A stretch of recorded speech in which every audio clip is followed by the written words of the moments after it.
Here is a powerful morning detox drink for weight loss that you can make at home using natural ingredients to lose 4 kilograms in less than 1 week. If you have been trying to get rid of stubborn fat without success, the following detox drink will help you start seeing results quickly. Note, if you are allergic to any of the ingredients in the following recipe or are on any health medications, please consult your doctor before using it just to be safe. Fat-burning morning detox drink for weight loss.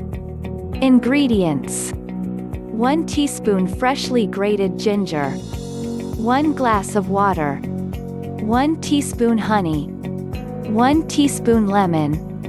Preparation and consumption. Boil the water before adding the grated ginger and let it continue to boil for an extra 5 minutes.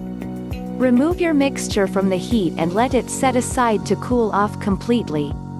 Add in the rest of your ingredients and stir it well before straining it into your teacup. Drink this tea at least 2 times per day for up to 1 month and you will notice a huge difference in your weight. If you want to lose weight faster, we recommend eating a low-calorie diet, drink at least 8 glasses of water daily and do at least 30 minutes of exercise every single day to get the body of your dreams.